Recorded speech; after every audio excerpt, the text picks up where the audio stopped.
St. Albans Sanatorium presents Zombie Survival Game. Scavenge for survival supplies while being chased by the undead. St. Albans Sanatorium presents Zombie Survival Game. Scavenge for survival supplies while being chased by the undead. Friday, January 22nd. First game starts at 7 p.m. to 9 p.m. Second game starts at 9:30 and ends at 12:30 a.m. Admission price per game is $25. For more information, visit www.stalbanssanatorium.com.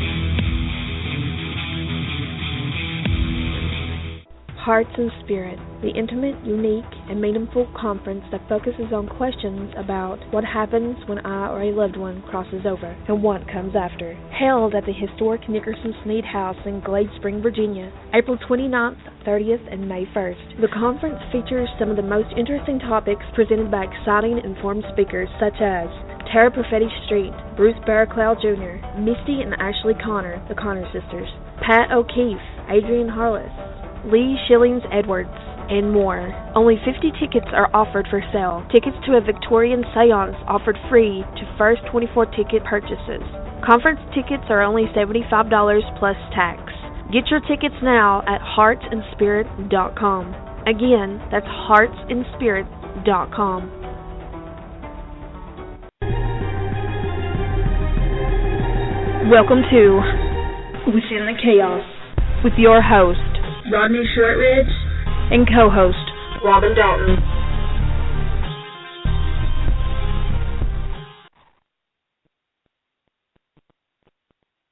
Welcome, everyone. Thank you all for joining.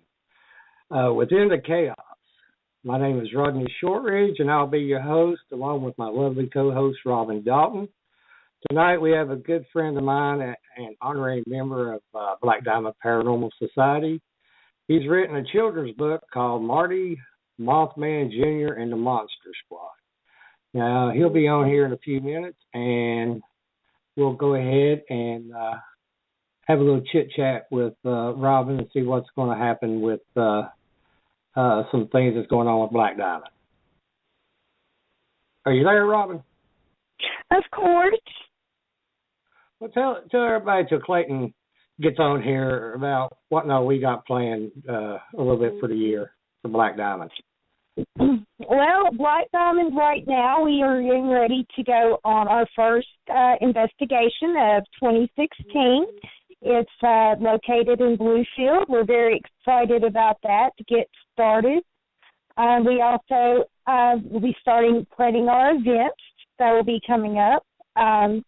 We love going to events such as Garden Days and Burke's Garden and many, many more, including Bluefield Jamboree, and, looking for new clients, looking for new members. So y'all check us out on Facebook, or you can send us a message, or check us out on our website, blackdiamondps.org. Well, I appreciate that. And I know today we was at the office trying to get some work done so we could actually have a studio, and we got a heating problem. Ain't got no heat. Yeah, it was cold. But it's a little hard to sit and type something up or try to work on something when your digits are cold. Yeah. Well, it also helps if you could get the computer working. I'm working on it. I'm trying so hard. I don't know how to tear it apart. I can tear it apart, but I can't put it back together. Well, let's not try, okay? We have enough technical difficulties around here. No kidding. But as far as I know, what I like to do with this show, everybody that's listening, I want to try something different than most talk shows. We're not just going to basically be about the paranormal.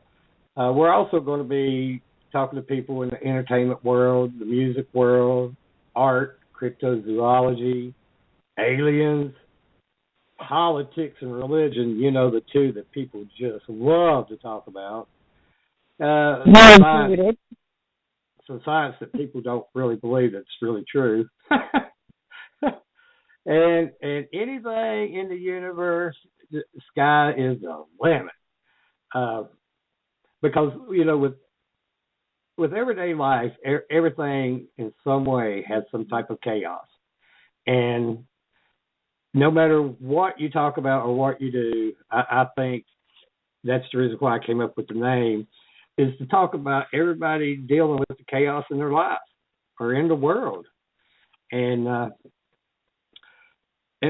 think that's going to move us a little different direction than most other shows, and leave the door opened up for a lot of different people to come on and give their point of view and their opinion, which everybody knows.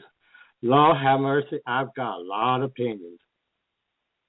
But we always have our door open for anything paranormal because that is our passion. Oh yeah. I mean, we've been doing Black Diamond. We've had it going on for 8 years now, and got a hell of a group and good people, and I wouldn't change a thing. We worked hard to build her up, and can't wait to see what the future holds for all of us. Well, enough of me sitting here boring everybody. Let's. I think Clayton's on, and let me introduce you all to Clayton Trout. Clayton, hey, big guy. Hey, my bud, my bro. How you doing? Hey, Clayton. Hey, Robin. Very nice to hear you. I know we haven't met. I was enjoying listening to you talk about your group. That was great. You know you miss us, don't you? I do. It's been a while since I've seen Rod. Been maybe a little over a year. Yeah, it's been a little over a year. I know we sure miss you. I talk about you all the time. I know some of the people that's new to the group that you since you've been gone that you may not know. Where I talk about you so much, they're like, well, we know him already. Ain't even met the man. That's how I feel. Hey, I appreciate it. I really do. We had some great times, great investigations, and just got along good. And like you said, at the end, just a great group of people. Oh yeah, it has, and we've got some really good evidence, and been in some really good. Been lucky enough to be in some really good places to do some investigations. Well, Clayton, since the last time I've seen you, you've written a book. Can you tell us about your book and what's going on with it? Sure can. What I did was it's a children's book. It's aimed at grades. Really, it's a good early reader for second grade. And it's a transition book, maybe second to third grade. It's a good book for beginning readers as far as the art and artwork, and it's a good story. And basically, it's Bigfoot, Mothman, the Loch Ness Monster, and the Flatwoods Monster. It's their kids. And what happens in the first one, Marty Mothman Jr. checks the book out from the library about people. And it just scares him, but he is more interested in finding out if people are real.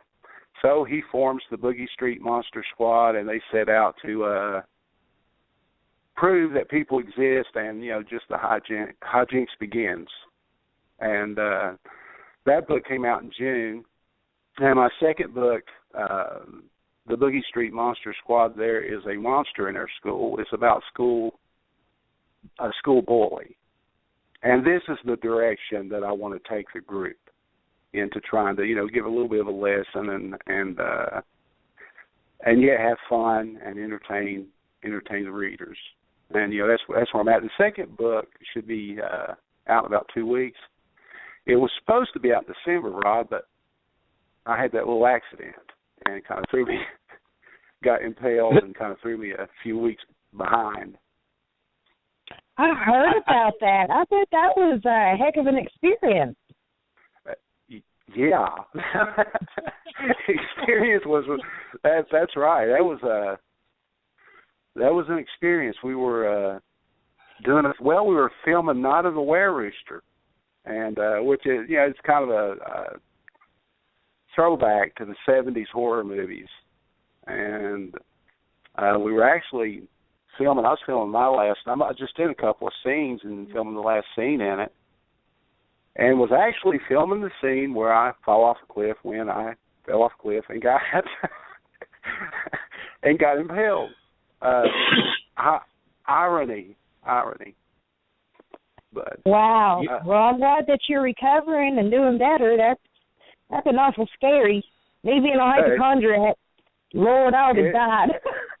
It was. I thought Black Diamond Paranormal might be coming, see if they could talk to me. In the What do I talk to, Clayton? I already told everybody that when I pass away, you all have a right to come in there and get to go ahead and come in and do a paranormal investigation of me, nice and fresh. We'll be setting up at the funeral home. That's what I'm saying. Yep, y'all have permission. Come in there and just put the cameras on me one last time.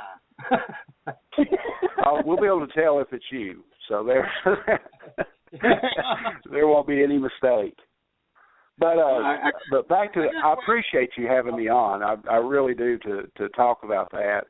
And but it's done well. But with that, the experiences we've had, the whole scenario, Boogie Street, Marty Mothman is going to live in Scare City, and they live on Boogie Street in Scare City, and Scare City is populated with the ghost and of course other things that's in our realm of folklore and legend. And then just some other things I throw in here and there, and but it's my enjoyment that, and that's what led me to ghost hunt. That enjoyment in the unusual, fascination, and that guided me in the direction of doing the book. That's great. Have you ever thought about going to an older audience, or do you enjoy doing the kids, doing the kids' book work, or do you plan on doing anything else? I enjoy the kids' book because I really enjoy Photoshop. I really enjoy artwork, and fiddling around with doing things for my website that I had, and a couple other things, and I kind of just started drawing things, being creative through Photoshop with it, and develop these characters. And then I, decided to do the story with them. But actually, I'm working on one that's geared towards probably 14-year-olds right now, but it'll probably be a year before it's out. So whenever I get ready to bring that out, I'll call you guys first. Well, that'd be great. I'd just like to say, I'm so happy to be able to talk to you. Writing's always been a passion of mine, and just to, talk to other writers and talk to people who actually have been published, it amazes me. I love it. Well, thank you. And, I'm good like for that you. too. I'm glad you went for it. Yeah, I'm like that too. I enjoy talking with other people that put forth the effort and come up and go for things, jump at things. Like you guys, Rodney, with the things he's done. And the TV pilot shows that he has up on the internet, and plus his evidence been on A&E. Rodney's just an example, and he's went after what he enjoys doing. And it's Rodney, you're not just a bad example. Geez, hey, I wasn't. I've got written in my notes, be nice. I wasn't going to my notes. It's not hurt. It's never hurt a note. I'm always nice to the guests, not so much to Rodney.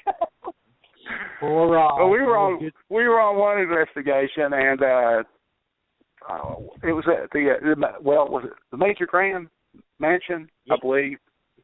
And me and one of the other investigators were upstairs, and we were doing EVP work, and we hear something move on the steps, and we looked at each other. I don't know, both of us had that same look. Our eyes got wide, and kept doing EVPs and heard another step on outside the room. And, we didn't hear, it was Rodney. We didn't hear him come up or anything. But he's outside. Here he came, just a slow walk. But to our credit, Rod, neither one of us ran. Neither one of us freaked out. That's right. So we saw y'all it. Did. He's made me freak out. And I don't mean to. I mean, come on.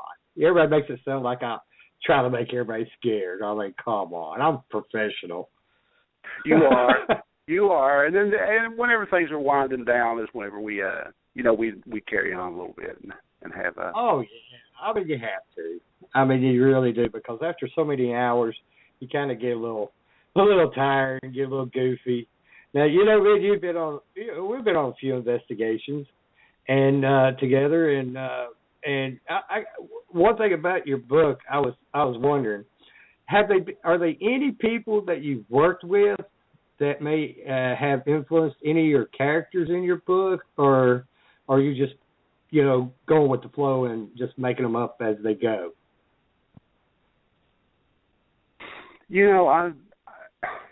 If I was to guess on it, now Benny Bigfoot is my grandson. I mean, pure and simple. And actually, I need to post a picture of him beside of Benny, because that's who he's drawn after. And then some of the things he does, and always into a little something. I'm sure that it has to. People that intentionally, no. But as you write, and even in children's books, as you write and you get these characters into situations, they tell you what they're going to do. And I know that's probably the craziest thing you're going to hear on your radio show. His cartoon, his characters speak to him. Well, they do. They tell you their what their characteristics are. So as you're writing a story or drawing. For me, as I'm doing the artwork, I'll go back and rewrite, because the artwork tells me I need to do this, and surely that bleeds over. People I've worked with or people I know, it has to, probably subconsciously. But as far as intentionally pattern any one, no, I've not, except for Benny Bigfoot. Well, yeah, he's my grandson. I relate. Where you're talking about your characters just kind of talk to you. Where I'm a photographer, and I do play around with it a little bit. When I'm shooting somebody or a place or something, it's talking to me. It ain't them and it ain't me. It's just I'm letting the camera do the work. And I think that's true with anything. If somebody loves something, that what they're doing, and when they're creating or trying to take it another step farther, I agree with what you're saying with photography. And I know people that enjoy other things and they go a whole new route with it that I wouldn't consider maybe. Right. And it's like you say, it's that enjoyment, enthusiasm for it. Well, I also heard a rumor, actually just Rodney chit-chatting, that you have a little bit of a fascination with the Mothman. Have you been up, doing any of the investigations on Mothman up here in West Virginia? I know Rodney didn't use the word little bit.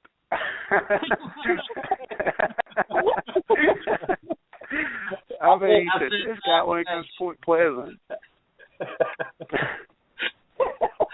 Yeah, and now I tell you, places played a big part in my book, in coming up with the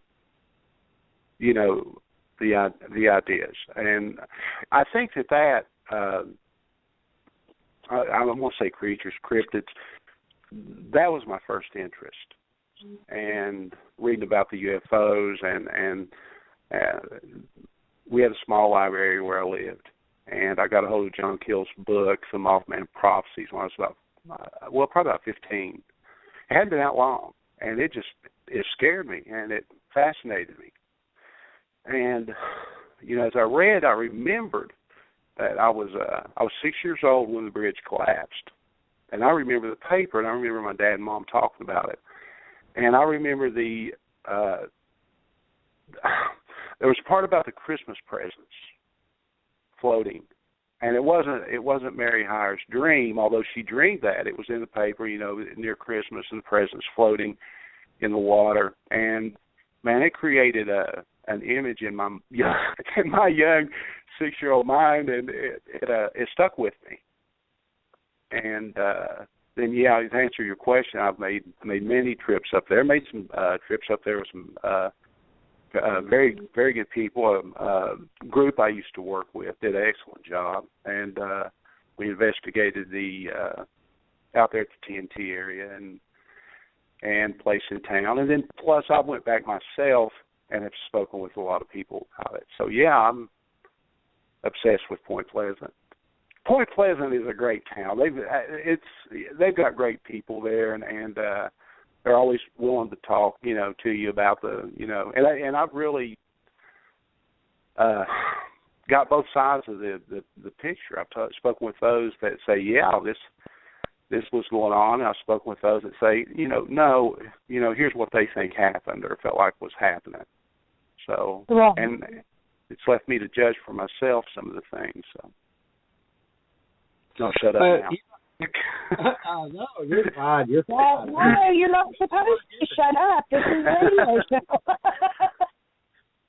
I don't want awkward silence. Now, if you want to stick on, go ahead. You also have a fascination with the Bigfoot. Now, I know you've also dealt in that and dealt with some experts in that in our area. You want to talk a little bit about that too? Yeah, sure. And then I'll tell you what I think about. I know what I think in my experiences and speaking with people. I interrupted you as you was getting ready. When I come on, you were going to give me that fabulous introduction. So, but I had a radio show. You were on it several times, and I was fortunate enough to be able to interview a lot of these guys. And Billy Willard with Sasquatch Watch of Virginia, he actually, last time I spoke with him, he had been to Chilhowie, and at that time he really couldn't talk about it, but I've read it. I've read about it on his website since. There was a sighting, and he couldn't go public with it, but me and him talked about it. There was a hunter that saw that had a sighting, and there's these guys, East Tennessee Bigfoot. I'm gonna say his name's. It's been a while since I've spoken with him. I think it's Tim Sieber. And you can go on the internet and find it easy enough. But they were investigating the area around Oak Ridge, Tennessee. And Oak Ridge is where they did the work for the atomic bomb. And this land, it's so many acres. I know it's in the hundreds. It might be more, but I'm not sure. Nobody's allowed on this land, and there's a lot of sightings in that area, and there's also UFO sightings in that area. That was what they were telling me. But they had to stay on the outskirts of the property. Now, I don't know if anybody slips in or goes in. They certainly weren't doing that. But they had a lot of witnesses that said that there was Bigfoot sightings in that area. So, I've been trying to talk Rodney into doing a Bigfoot hunt. I want to go hunt Bigfoot. I really, really believe he is out there somewhere. Well, I'm going to regurgitate some things I know that other people that are listening have heard from me. Here was his last name, ran the Smithsonian Institute. He said that, Smithsonian covers a lot of territories, but ran one aspect of the Smithsonian. And he said from the evidence that, that there seemed to be an animal living in North America, that it was unknown. And the lady that worked with the gorillas in Africa, I don't think it was Diane Fossey, It was the other one that examined the evidence and said that there was. And which isn't, it's not beyond belief. This guy with East Tennessee came up with he came up with a very interesting theory about Bigfoot, why he's not seen. And for a hunter, and I know there's hunters listening, you're out in the woods, and you've got to be still, of course, when you're hunting. But as you're going back and forth, and you're in the woods, and the trees blend together, shadows blend together. This guy's theory, like I say, again, I believe it's Mr. Sieber with East Tennessee Bigfoot. He said that he felt like Bigfoot just stood still. And I kind of thought, well, he said no. He said, and he really had a good idea about it, that he felt like, that they felt we were a danger or knew we're a danger, and that he just felt like Bigfoot would stand still and blend in and not be seen. I don't know. Well, that is kind of, that could be a very good possibility.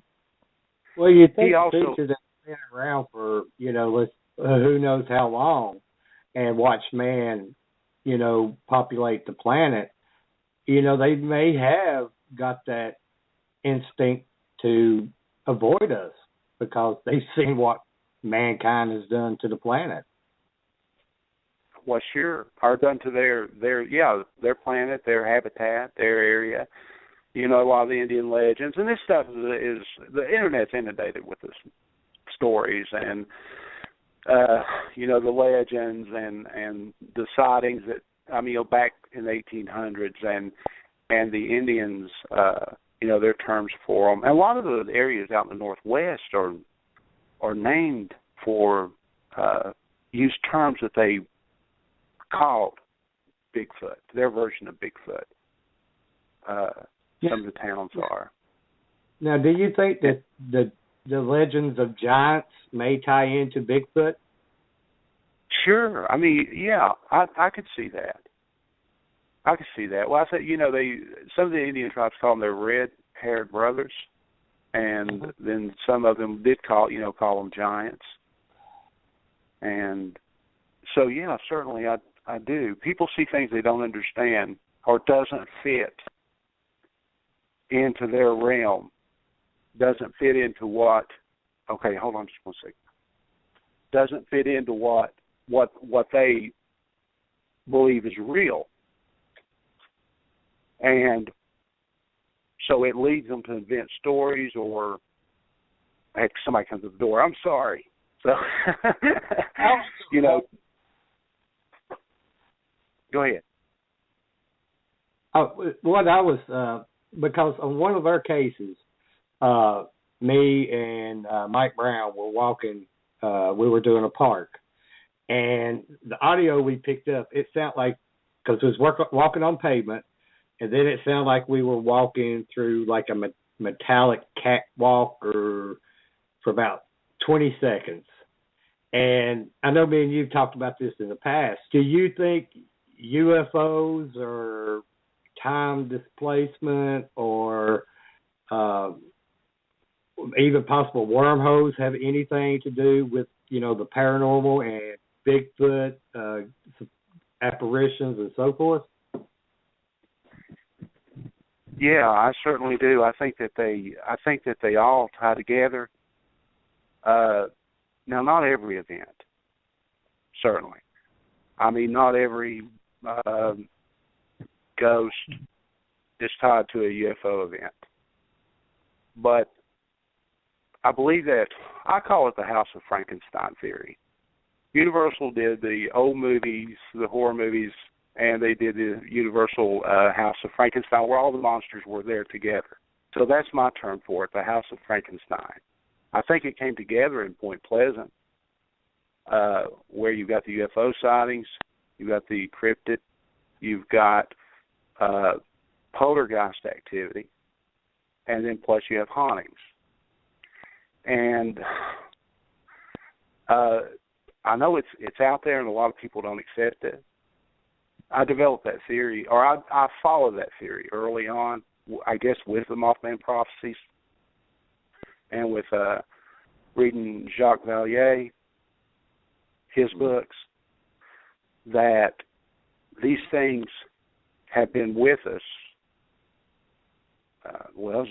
all the way through history. They've adapted as we've adapted, as our technology has adapted. You know, you go back to witches on brooms in the 1500s, the early airships in the 1800s and 1900s, and then you go up into the 40s with UFOs, and these early UFOs didn't have lights,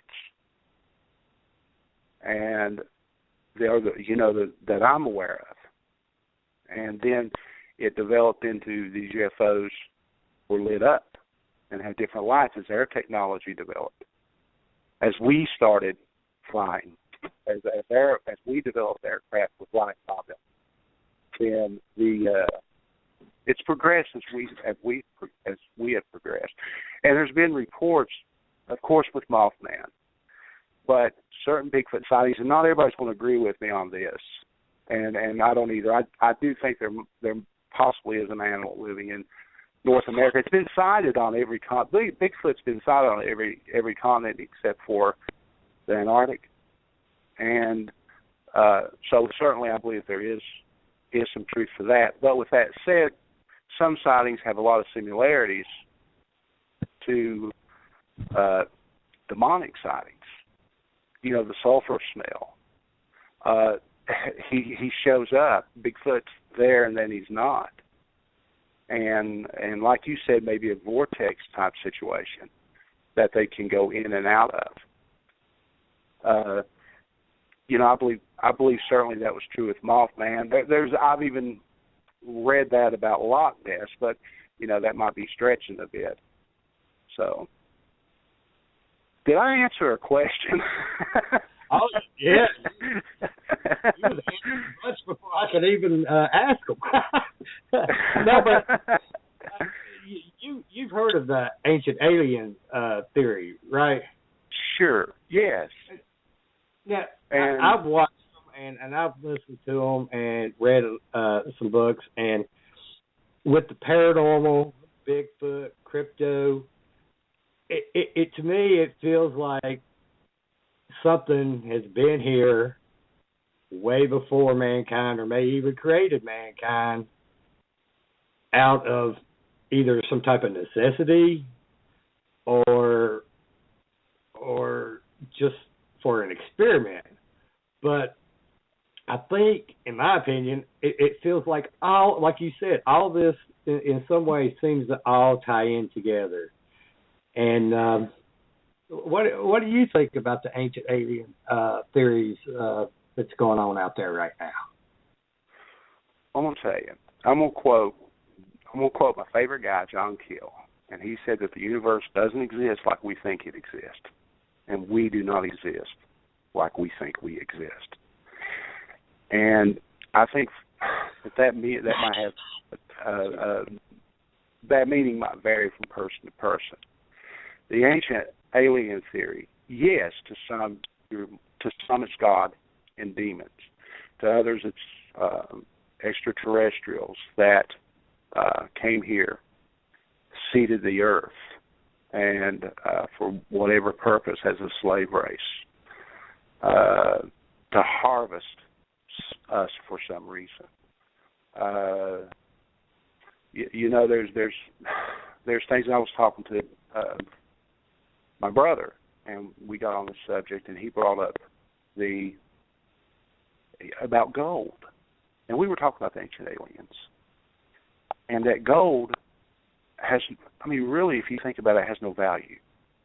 I mean, I know it's valuable to us, but why?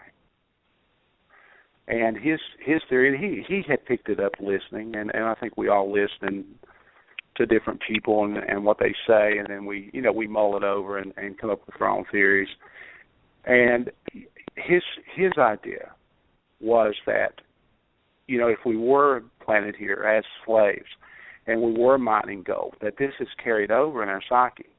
That this is carried over when they left us for whatever reason, if the war broke out or battle, or they found more gold everywhere, or developing a better Xbox. I don't know. But they left us here. And, that stayed with us. And so that's why some of these things are valuable to us. I don't know. But like you say, it certainly plays in all through history. And different people, different races. The pyramids. I know I'm jumping around a little bit. Maybe we can get back to Point Pleasant.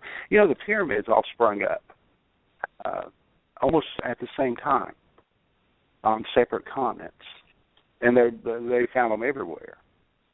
And so, why? What was the communication? Although I do think communication was better in that time period than what people maybe give the ancients credit for. Mm-hmm. But I don't think that they were traveling around with a truck building pyramids.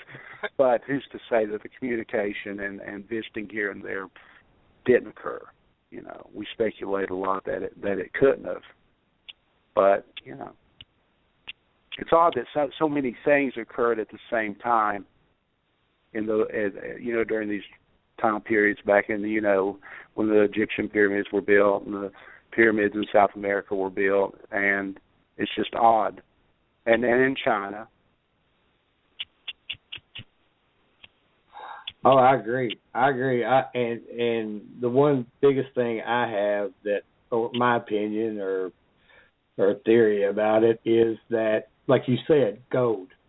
I do think that some ancient aliens came here to mine gold, because I've seen a documentary of a researcher down in South America that they've found these ancient gold mines and they've dug out with such precision and so deep and date back,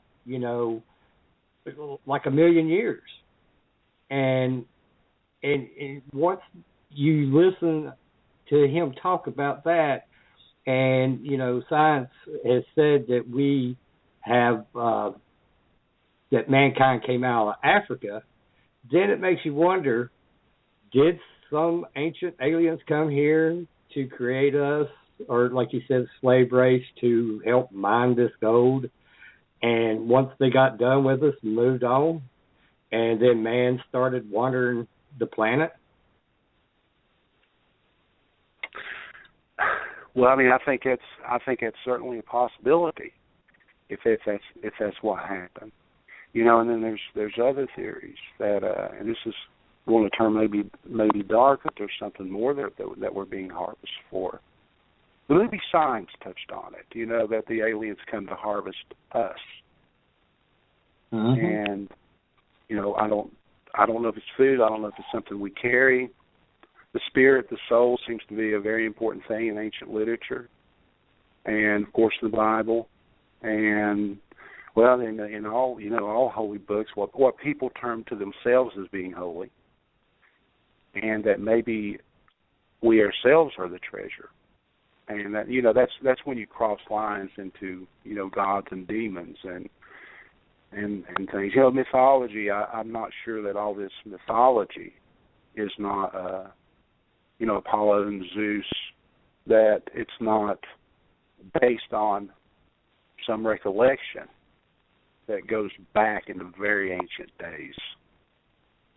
And, you can say it's great that they developed these stories. And sure, people might say the same thing about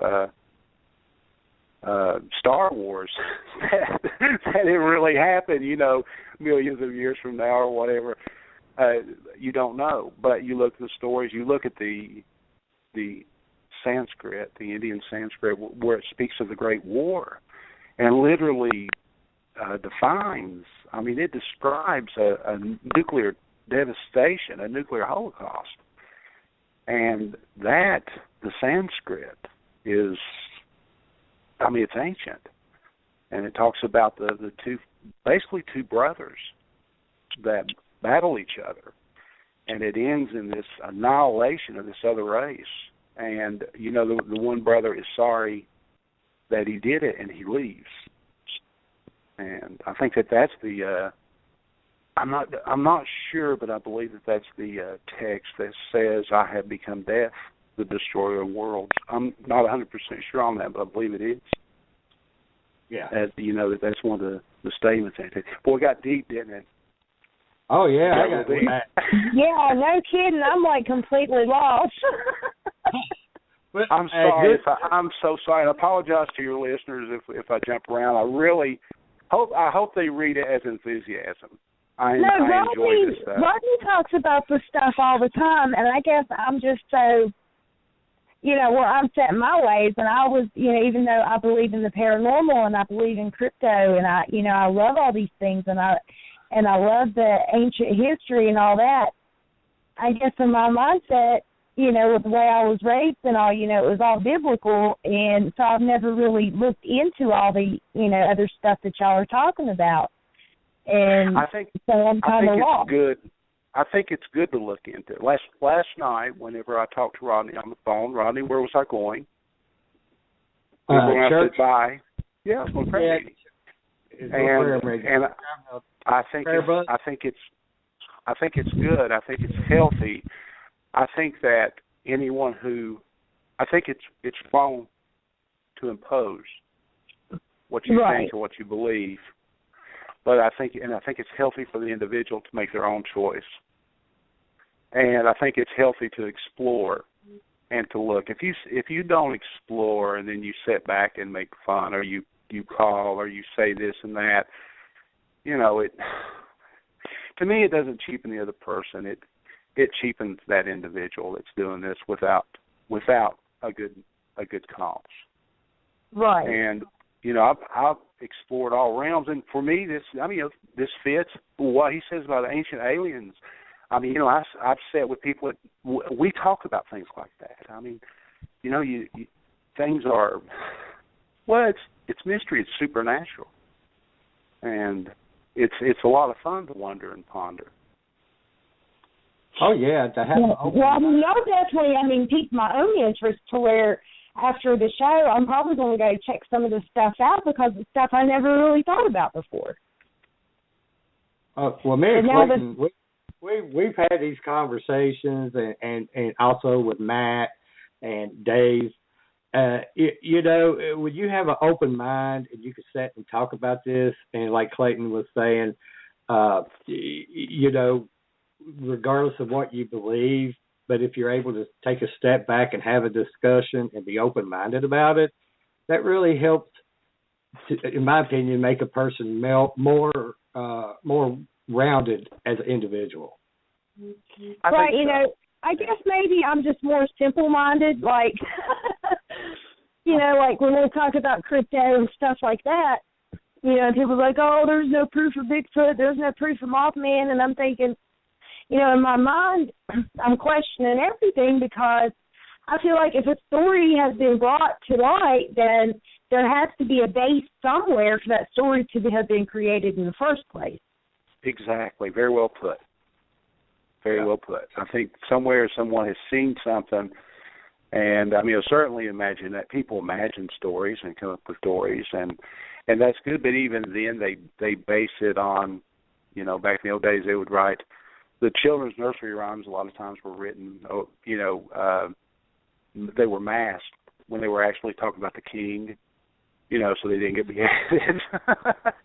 Yeah. And so, the inspiration comes in all forms, but I agree with what you said, that I think that there's events. People have seen things and maybe didn't know how to describe them, especially during biblical times, if they had a vision of the future or saw an airship or saw a saucer, and they might describe it in a fiery spear, which I think actually the Romans used for some sightings that they had. Well, I have to admit, I used to never believe in UFOs. That was the one thing I never really believed in. And we actually had a woman in Tazewell County contact us one time about aliens living underground, and she communicated with these aliens. And, it was just off the wall. And I was like, she's full up. There's no such thing, blah, blah, blah. But one night, me and my son were outside, and I did see something that I could not explain, and I really believe that maybe I did, see one. So now, ever since then, I have been kind of intrigued by it. And I need to try to find some areas around here to go look, and just be able to, look around and see what evidence I could find of that. Like I say, that was the doorway for me. That and Dark Shadows.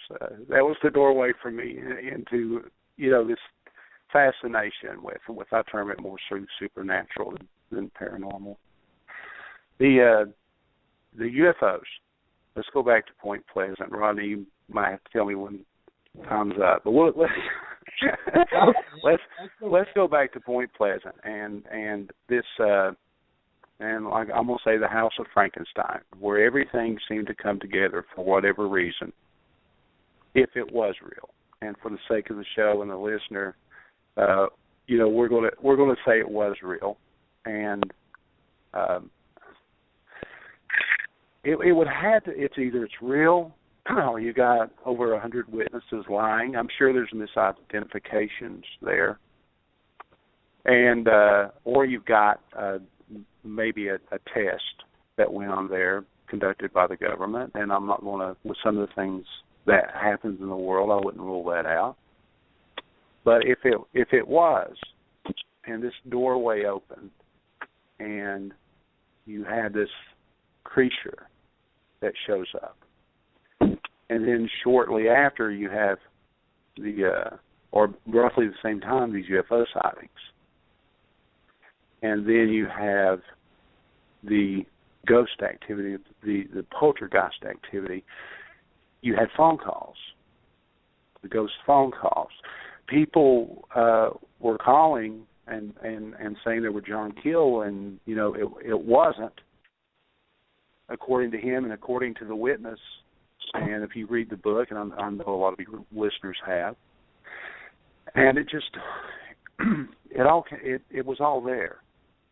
And the question is, what happened? I guess you could think, the first sighting was in Clendenin. And I thought, if you look at a map, Flatwoods, you got Flatwoods, and then up next to the Ohio River, you got Point Pleasant. And then down a little bit, you got Clendenin. On a map, it makes a triangle. And, Flatwoods happened some 14 years before Point Pleasant.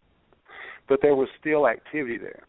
And, the first sighting, and I don't even think that the name has been released, but I'm pretty sure this is in Keel's book. If not, it's in it might be in Wamsley's book.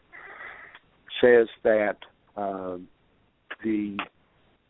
one of the first sightings, a daughter, this girl and her father are driving near the Cornstalk hunting grounds, and it was seen. And this was in the early 60s. And then near the Ohio River, this little boy came in and said, "Mommy, there's an angel out in the yard." And he described it, and it's the brown bird, but he called it an angel. And then you get to where you've got the official sighting. Well, in Clendenin, a few days before it was seen in Point Pleasant, there were some guys digging a grave in a graveyard. And this humanoid figure, they say was tall, 7 feet, stands up, comes up out of the trees, and flies off. And they said that they had a good minute to look at this. And that, a minute to see something like that is a long time. Oh, yeah. That's a good sighting. And then a few days later, it's seen at the TNT area in Point Pleasant. And from there it escalates, and the sightings, they vary a little bit. And these sightings go on. Well, sightings of the Mothman kind of fade out, but UFOs increase. And 13 months, basically to the day, it might be to the day, that whenever the Mothman was seen at the TNT plant, the bridge collapses. Okay, now I'm going somewhere with this. And, you know, whenever you talk about that bridge collapse, you have 46 people that suffered and died. So I don't want to make light of that, and I don't want anybody to think I'm making light of that. That's a fact. You know, there's no theory on that. It's sad. A lot of people in that town lost people that they knew, and I've spoken with them about it, and the whole era, and it hurt that town. They went a year without a bridge, and it kind of locked town. And you know, people stopped coming there because they couldn't come from Gallipolis and come across the river. It was a year, maybe a little bit longer, before the Silver Bridge, the Memorial Silver Bridge, was complete. And so this town suffered a lot. Okay, so whenever I go into what I'm going to go into here, I'm not making light of tragedy at all. If the Mothman was real, okay, and if you had these men in black and going to different people, especially Mary Hyder, the newspaper reporter, very, very believable. Why would she ruin her career? You know? Oh, yeah. And telling her not to talk about it. Now, and I know I jumped. The same thing happened in Roswell. They said people would say, don't talk about it. Okay. Now, is that a threat? Or is it advice? If you're communicating with something that has limited communication skills and can only say certain things to make things better for you, to tell you, give you the advice, don't talk about this. There's a reason for that I'm saying this. It's because if you see something and you see this, and it's in the movie, but this is something I have thought for a long time. When you notice these things and they notice you notice them, they notice back, and sometimes it is in a very not pleasant way. So if the men in black or the people, these strangers were saying, don't talk about this, as advice, if you don't talk about this, it's going to go away. If you quit noticing this, it's going to disappear. You know, for some reason, if they felt like this Mothman was a threat, if this Mothman escaped something, come through a void, if they were trying to put it back or trying to lead it somewhere,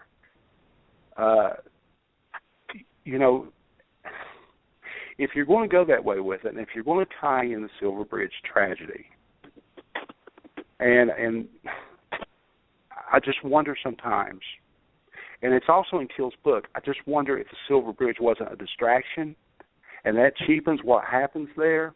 But if you're going to say that you have other entities there that don't have the same motivations as you have, and they're trying to accomplish a job, and they've got to do what needs to be done, it's almost like a military. You know, they're not going to take into consideration what your needs are. They're going to win. They're going to do the job and go home. With the Silver Bridge collapse, everything ended. The Mothman, I mean, it's been seen in Ripley, and I think they've had a few sightings in Point Pleasant. But all that score of activity stopped. So you got distracted. You distracted a nation, because at that time that was a tragedy. I mean, it's a tragedy anyway in a small town, but that affected the United States. Wasn't almost practically unheard of. Bridge collapses, distracts the town. That over the following days, and you can search this and get a name. I'm sorry, I'm not going to be able to call the guy's name, but this family witnessed all this UFO traffic over the TNT plant leaving. So, you know what happened there. If you're going to say it's real, you know, you can look at it through our eyes. You can say, oh, they saw UFOs, oh, this was done, this was done, this was done. Or you can think and try to sift to it and say, why? Why? What happened? And I'm going to go farther. And your listeners are going, golly, this guy's something else. Well, go we got Flatwoods. about 4 minutes, so Okay, okay. Let's go to Flatwoods, and then we'll stop there. You go to Flatwoods, and you look at the shape of the creature, and this is just something I wonder. And really, you go a decade before it's seen again. But the shape of the creature has a ace of spades shape behind its head.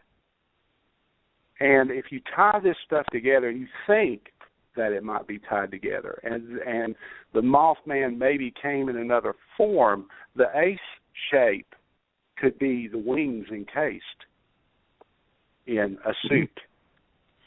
So, yeah, I do ponder I ponder that whole situation sometimes, but anyway. Okay, well, with that. Hopefully, the three of us should go up there, and you can show me some of this stuff and educate me a little bit. Oh, I love going to Point Pleasant anytime. I've been up there a lot, and there's a lot I've spoken to people about that didn't come up in the show. One thing's the vortex. That there's a gentleman there that these other guys introduced me to that said that he saw a vortex, and actually it was in the sky, and it looked like molten. It was molten, and it was round, and it looked like hot liquid metal. And he said something came out of it, but it was going too fast to see what it was. So. Well, Clayton, go ahead if you want to and give everybody any information on how to get a hold of your book and get in contact with you, because we're just about ready to wrap, bud. Okay, the website is theboogieStreetMonsterSquad.com, and I've got some things up there for the kids and some worksheets. You're more than welcome to go in there and copy things and stuff, and want to hopefully get some stuff up for teachers to use, and just got up some stuff about the next book and some stuff about myself. Be sure to go to Facebook and the Boogie Street Monster Squad Facebook page and like it. Don't like it, love it. Just love it page. Well, Clayton, I appreciate you coming on. I love talking to you. Like I said, you've always been family. You're always welcome to come back and see us and go on investigation with us or whatever, bud. We'll try to plan a trip up to Point Pleasant, okay? Definitely. Let me know. Let me know. Thank you really so much, Clayton. I love talking to you. Robin, thank you so much, and I enjoyed talking to you. I look forward to meeting you. You too, buddy. You have a good night, Rob, bud. Take care. Take care, man. Hey, you too. Thanks a lot. Bye-bye. So I wonder how everybody liked that. That was a good conversation with Clayton, good buddy, good friend of mine. I want to thank the Vibe Radio Network for having us on, and next week our guest will be Christopher St. Booth and his lovely wife Rachel Booth. So y'all need to stay tuned and listen to that, and hopefully everything works out good for everybody and everybody has a good night. And Robin, you got anything you want to say before we leave? Just want to say thank you to everyone for tuning in and listening. And we look forward to being able to talk to everybody next week. Okay, y'all have a good night, and thanks a lot. Night, everybody.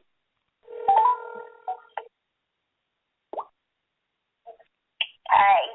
What do you mean you felt stupid? That's stupid, because I've never heard about the whole alien thing. About the you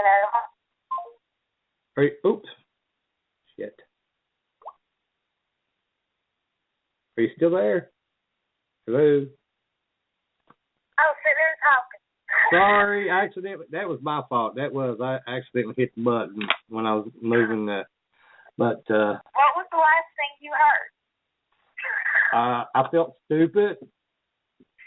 No, I did. I felt stupid because I had never heard about, I never heard anything about aliens and harvesting humans for slaves for gold and all that. I mean, I was really intrigued by it, but I felt stupid because I'd never actually heard about it.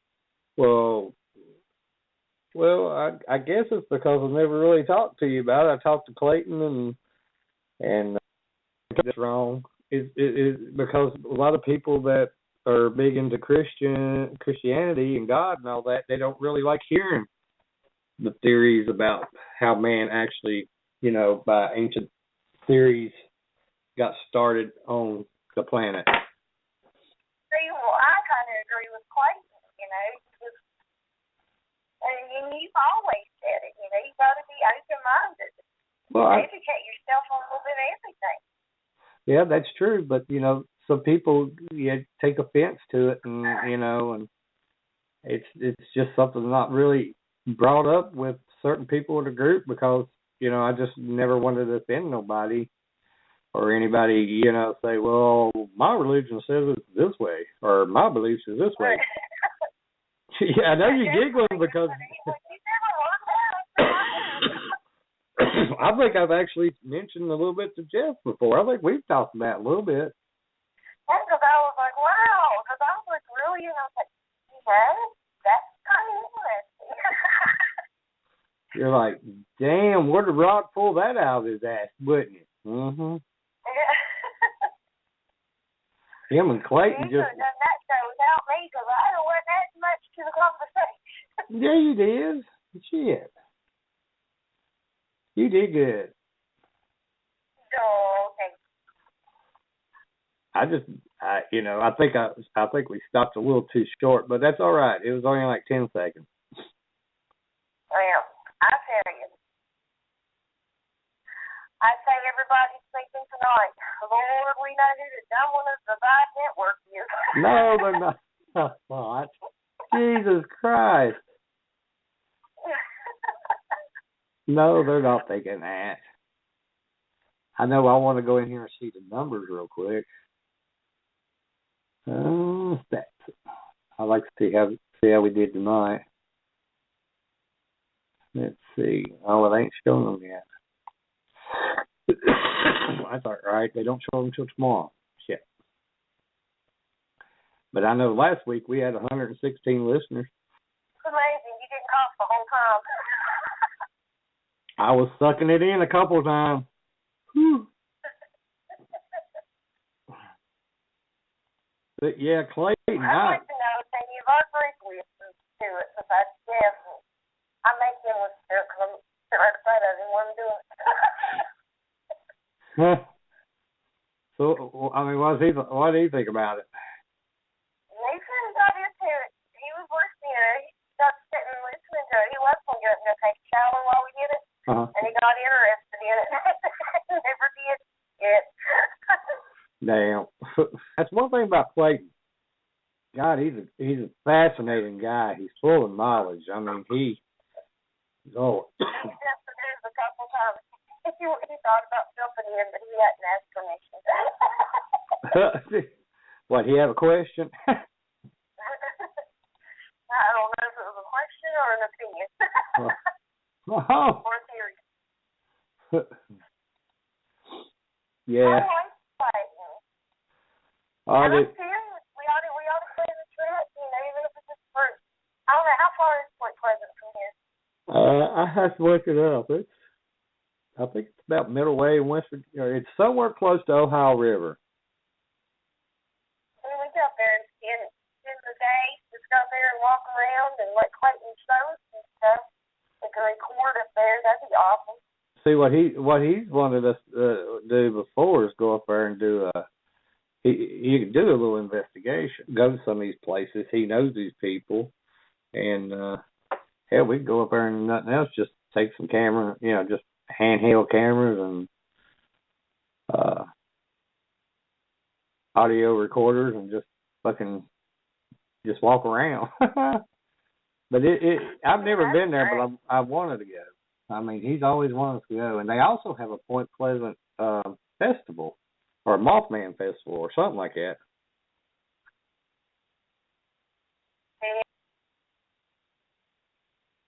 I turned out really good. Now the thing is, now I gotta be able to keep Christopher Booth talking more because the sisters, they're easy to keep talking. You just shut up and let them talk. But Clayton, huh? But Clayton, I mean, there was a couple of times there it kind of got a little slow, and I'm like, up. No, Clayton, keep talking. Keep talking. Well, I have to educate myself on Christopher St. Booth because I haven't seen any of his stuff or read any of his stuff other than that book he sent you, and I didn't even read it. I just looked at it. Well, it's a good book. You get a chance. I mean, it is.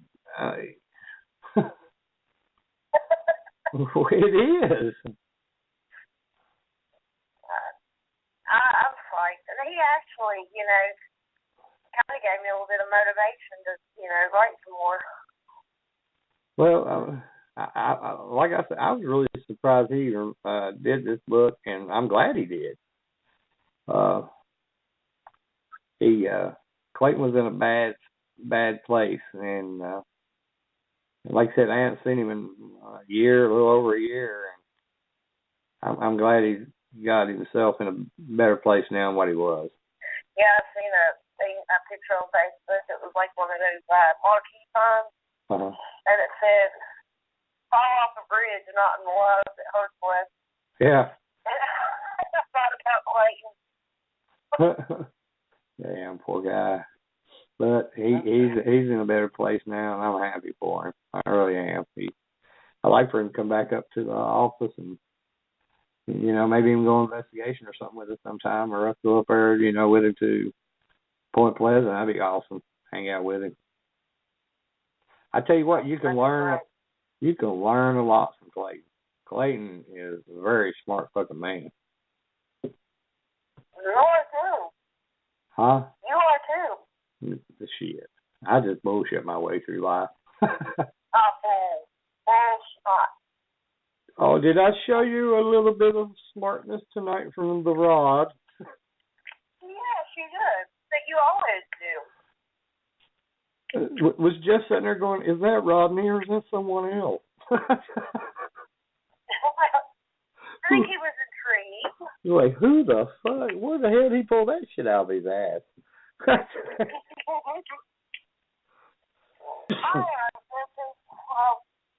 am going to bed. I am sleepy. Okay, well, y'all have a good night. You need anything, give me a yell. All right, call me in the morning. Okay, bye-bye. All right, bye. Well, I thought the show went really good. Well, you did great. Why trust the parts pros at Advance Auto? Because if there's one thing they know, it's parts. Advance Auto Parts and Batteries, this is Nestor. How can I help you? Lately, when I go to accelerate, my car doesn't have the oomph it used to. Well, you could try using a fuel system cleaner. That might help. Is that part of a tune-up? People like to use it when they do a tune-up. And what all does a tune-up involve? Spark plugs, air filter, fuel filter. Wow, you really know everything. I'm going on a second date tonight. Would you go flowers or chocolates? Advance Auto Parts. We know everything about auto parts. Hi, this is Maury Moreland Morrison, here to tell you Geico has more than just great savings. Much more. Yes, while Geico could help you rack up more moolah faster than you can say metamorphosis, they've also been the fastest growing auto insurer for more than 10 years. That's more like it. Furthermore, Geico has fast and friendly claim service. That might seem like an oxymoron, but it's not. All the more reason to say no other auto insurer has more than Geico. Geico. Expect great savings and a whole lot more.